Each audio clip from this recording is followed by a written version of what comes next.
It started with a smile and a click. My slide deck, my notes, my color-coded bullets, presented by someone else's voice. So the move is to pilot the light onboarding with Tier 2 accounts, Kara said, chin high, eyes skimming the room like a lighthouse. People nodded. Martin, our line manager, leaned back and said, "This is fresh thinking." I sat 2 chairs down, hands clasped, the back of my neck going hot. Fresh thinking. Right. 2 days earlier, I'd handed Kara my draft to peer review, because she'd asked, casual as a coffee order, "Mind if I take a look?" Her calendar was stacked with cross-team syncs. Mine wasn't. I believed in being useful. That's how you end up learning, you know? By helping.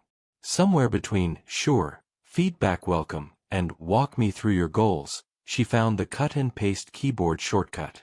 After the meeting, she passed my desk like we were classmates in a hallway. "Great minds," she said, light and crisp, as if we'd both arrived at the same idea by taking different roads. I stared at the shared Google Doc that still had my comments with her initials beside them. "Great minds," I echoed, and clicked File, Version History. The doc told the story. Her edits were mostly deletions of cautious lines. Compliance checks. Rate limits. Guardrails. That week, the pilot launched. It went fine. Nothing spectacular. But the glow landed on Kara like a softbox. "You really energized the team," Martin told her. He told me I was a strong executor. That's when I learned the difference in their heads. Kara made ideas. I made them true. I walked home past a row of dark windows, the city humming, the rain starting up like a faucet. I told myself it didn't matter who got the clap if the work landed. That's a lie we tell so we don't feel the sting. It matters. It matters because promotions are built on stories, and stories need names. On Friday, I renamed a folder on my drive, Seeds. Not plans, not decks, seeds. And then I wrote the same sentence in my notebook 3 times, "Don't argue." Record. The second theft was Messier, almost funny. My whiteboard was a crime scene, boxes, arrows, a sticky note that said, "What if activation equals conversation?" It was a simple push. Stop nudging new users to tutorials. Start nudging them to ask a question in-app, then respond instantly with a guided path. The next day, Kara ran a brainstorm and drew the identical flow, replacing my conversation with dialogue and adding a smiley face. "It's very Kara," someone whispered. I swallowed a laugh. Very Kara. At the retro, I said, "We should note the assumption set behind the flow." She waved the marker like a baton. "Let's not kill momentum." Martin nodded. I stopped talking. After, QA pinged me, "Do we have the assumption doc?" I sent mine. "Can we add it to the Confluence page?" QA asked. "Let's route through the initiative owner," I replied. That's Kara. A slow compliance. That night, I exported the whiteboard to PNG and dropped it into a private email to myself with a timestamp. I wasn't planning revenge. I was building a record so that when the wind changed, I wouldn't be speaking into it. "Why don't you push back?" my friend Maya asked over noodles.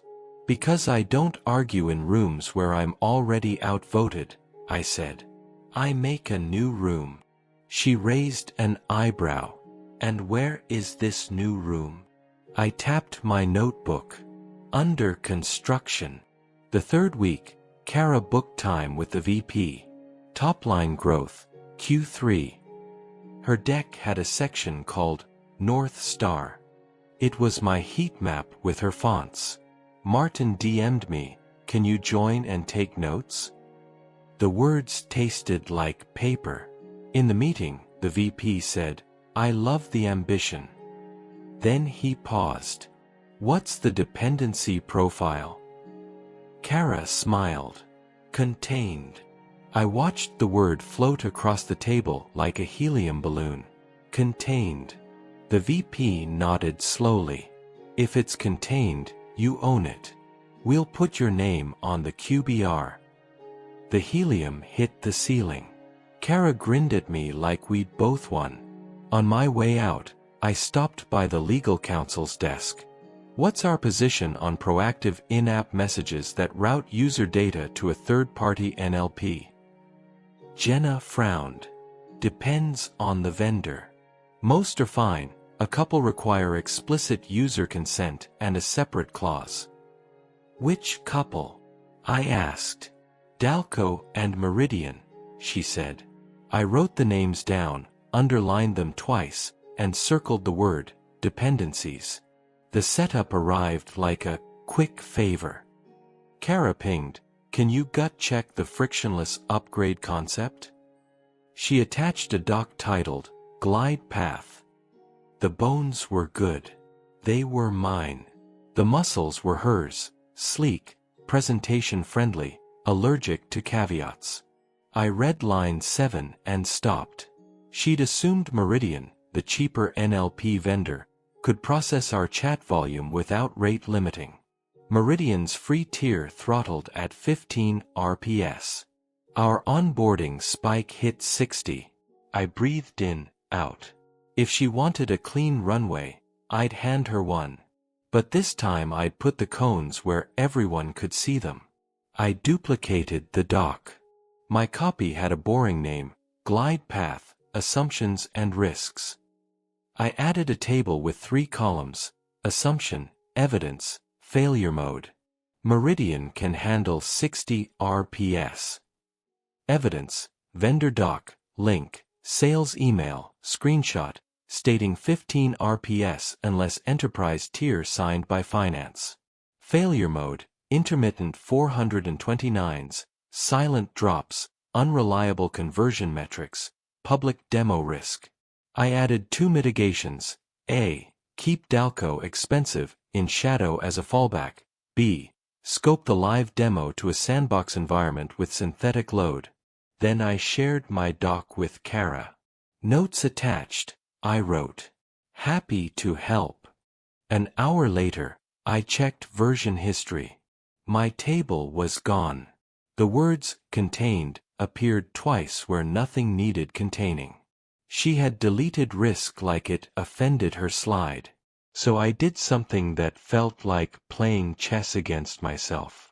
I opened a new doc named Glide Path, Draft for Review, copied Kara's risk-free text into it, and left it in the team's shared folder with broad access. Then I moved my assumptions doc into the Seeds folder and shared it only with QA, legal, and myself. No drama. No speeches. 2 documents. 2 audiences. Isn't that manipulative? Maya asked when I told her. It's truthful, I said. She wants a runway with no cones. I'm not the police. But I'm not moving the cones to help her speed.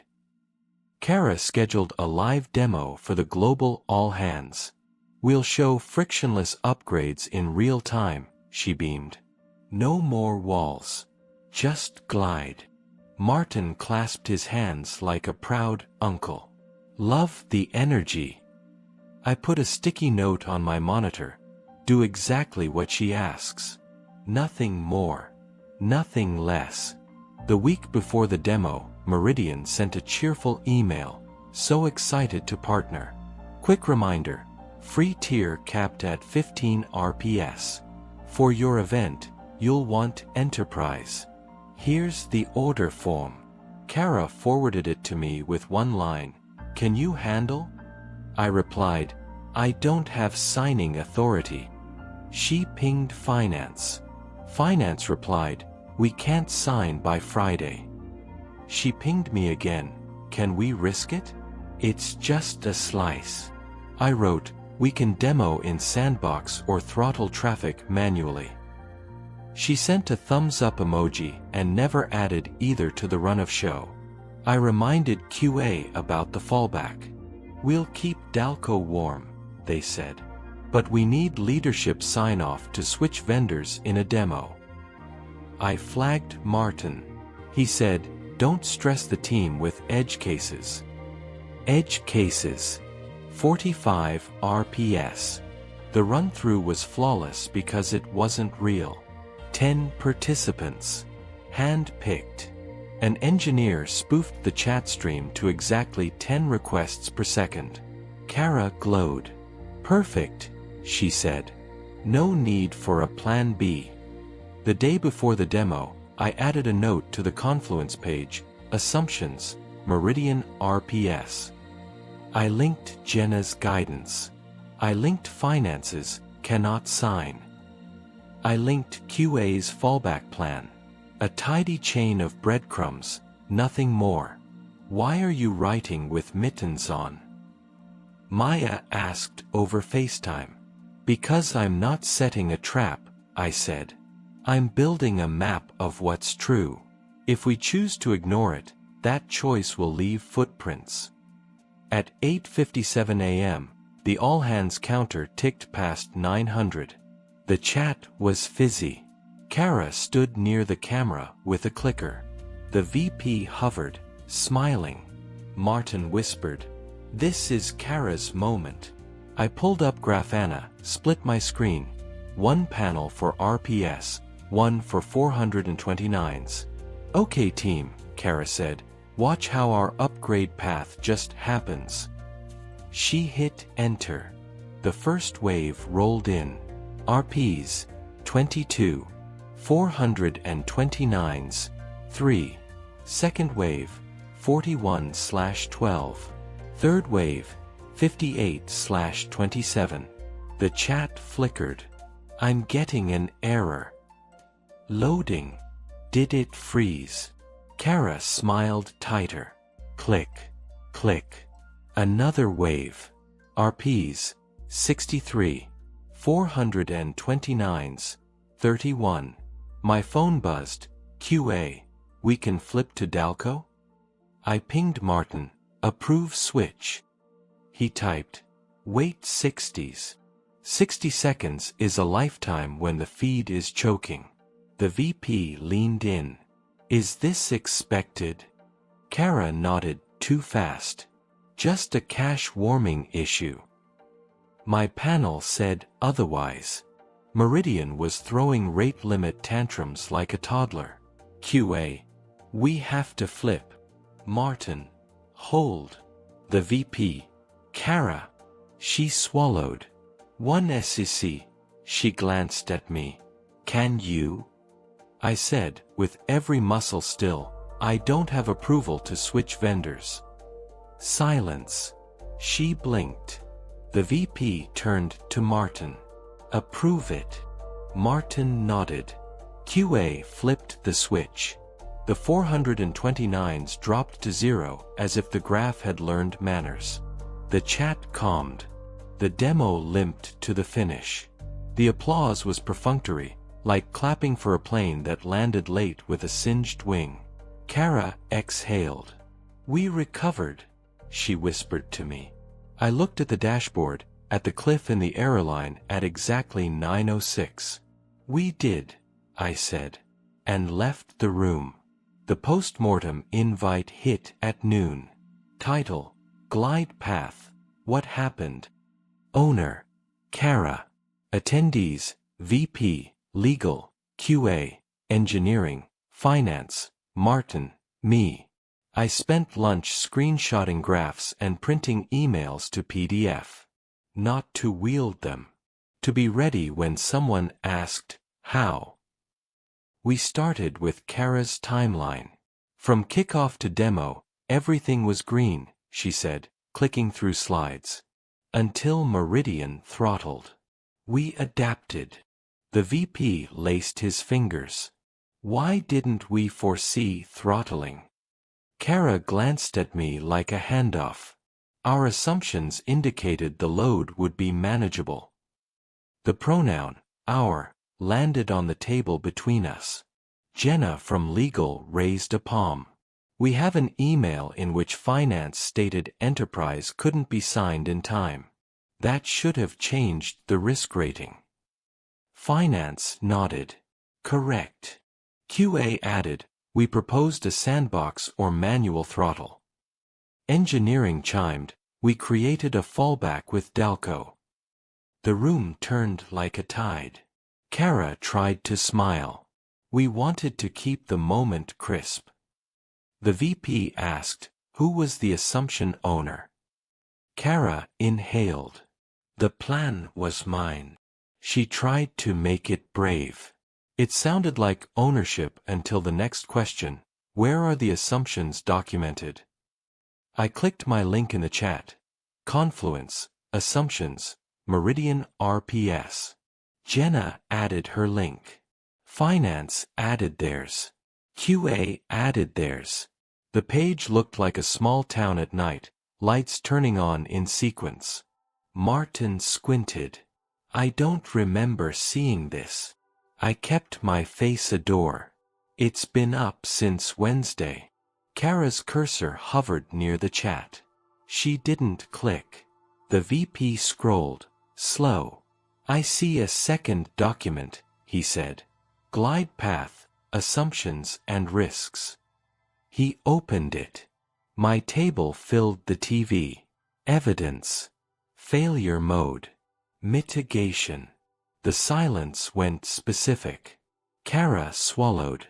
I consolidated the docs to reduce confusion. The VP asked, by removing the risk table? She said nothing. The page said everything. I felt a strange sadness. I hadn't wanted this scene. I had wanted a clean launch and a fair share of air. But when someone erases the brakes, the crash is their handwriting. Let's finish the review, the VP said. Then we'll discuss next steps. No anger. Just the kind of calm that happens at the center of a storm. When the meeting ended, Martin stopped me in the hall. You could have flagged harder, he said, half accusation, half plea. I held his gaze. I flagged. You waved me past. He opened his mouth, closed it, stared at a point somewhere over my shoulder. We'll regroup, he muttered. Please send me your notes. I sent him the same links everyone else got. No extras. No DMs. No heroics. Fallout happens in circles.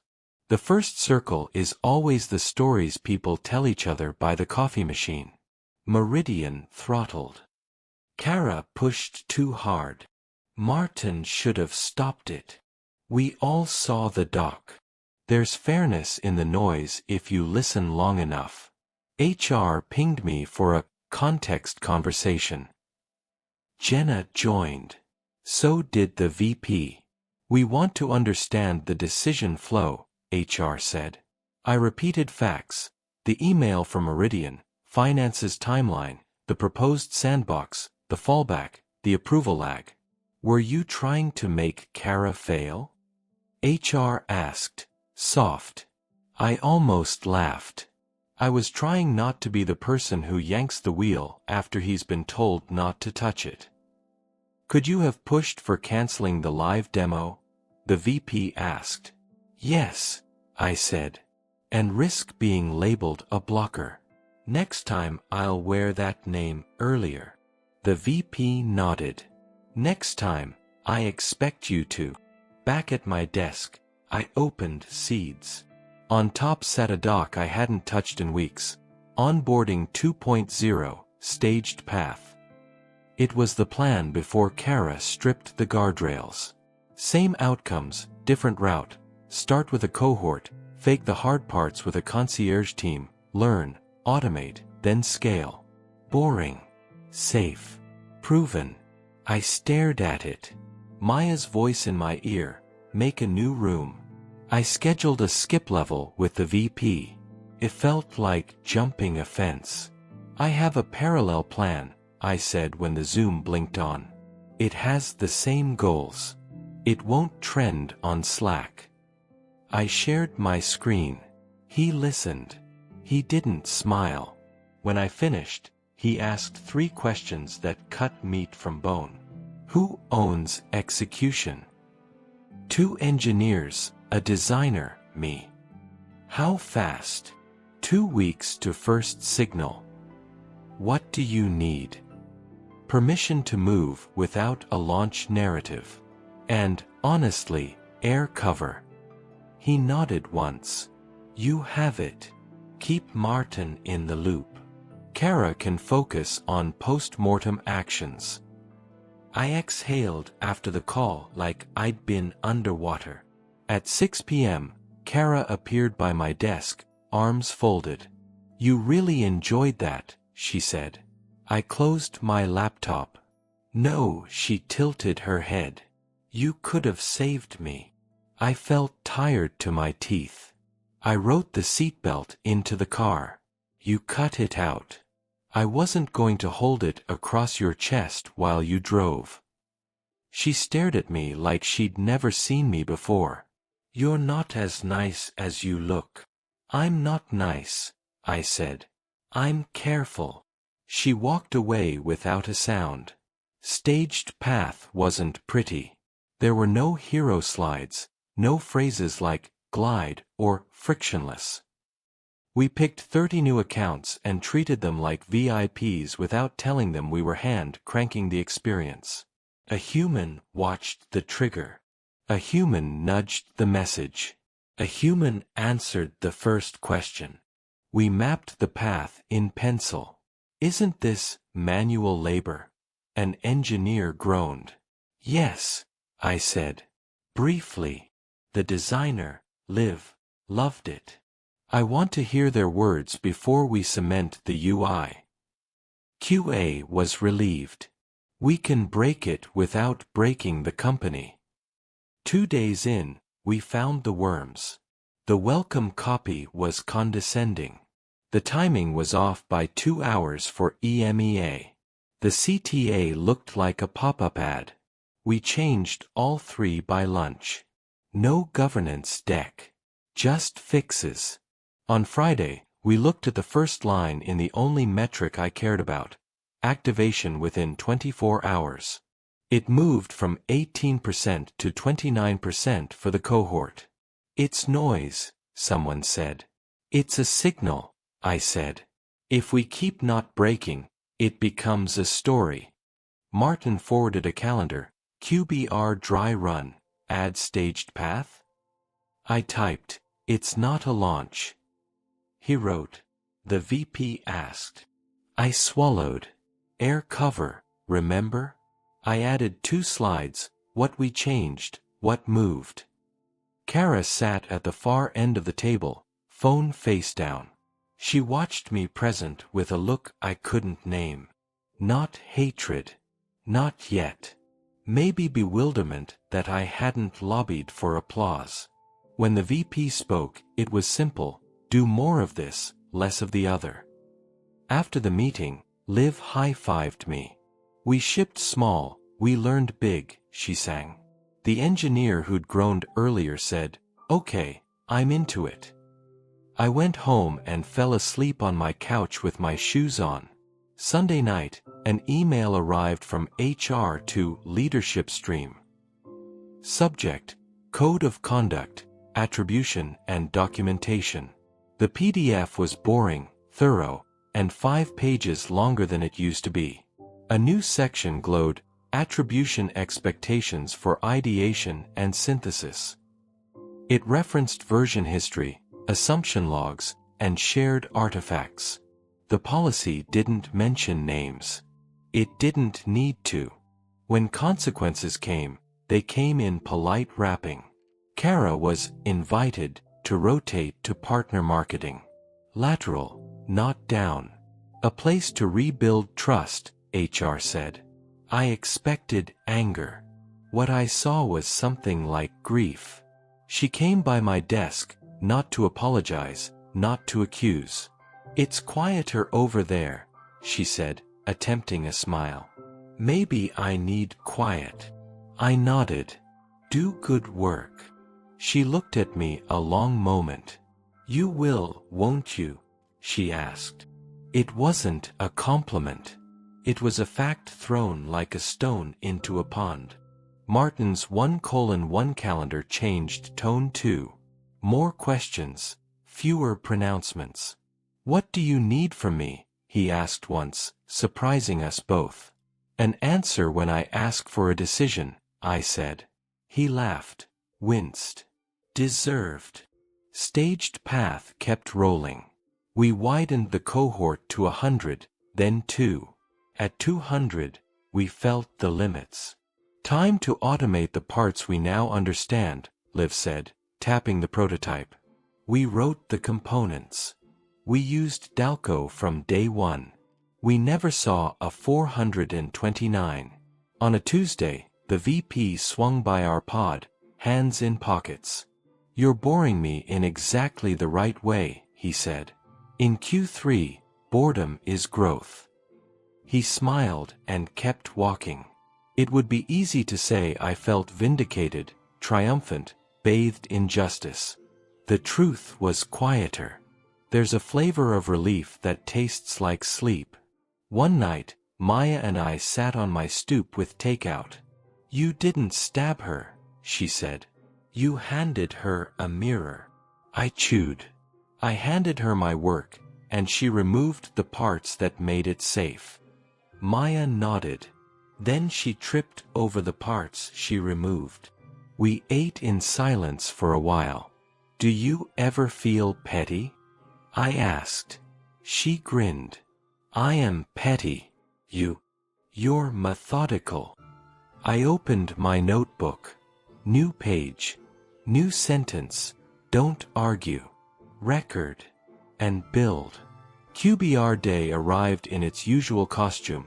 Pastries, panic, and people reciting numbers like they were trying to conjure them. Our slot was mid-morning.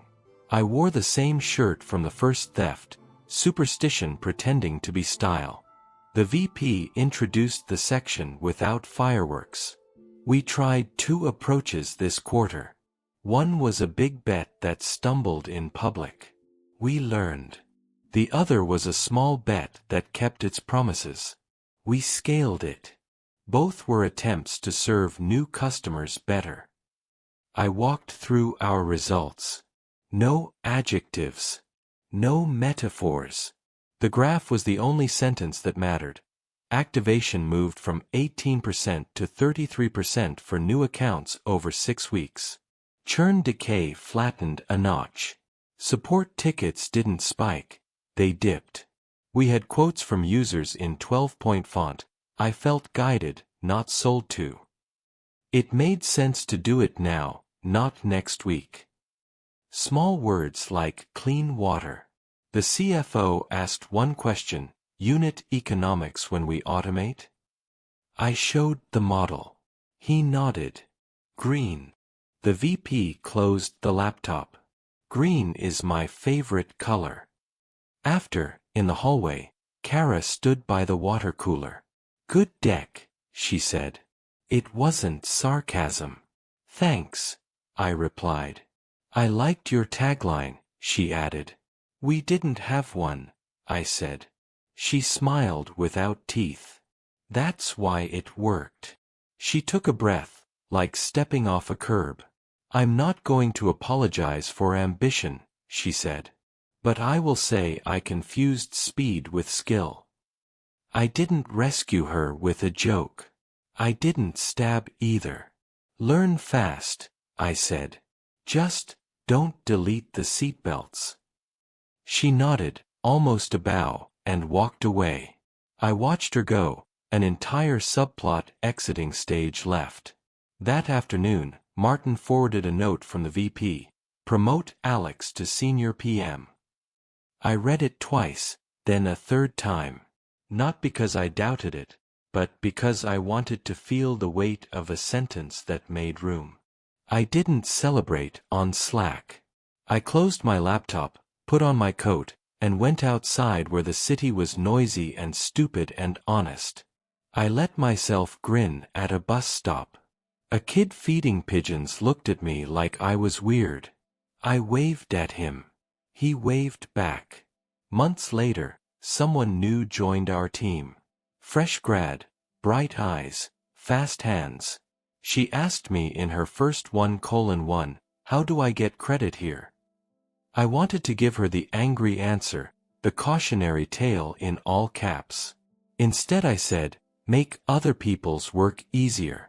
Keep receipts. Share your seeds early. And never confuse the story with the work." She blinked. "What does that mean?" "The story gets you in the room," I said. "The work keeps you there." On a rainy Thursday, Martin stopped by with 2 coffees.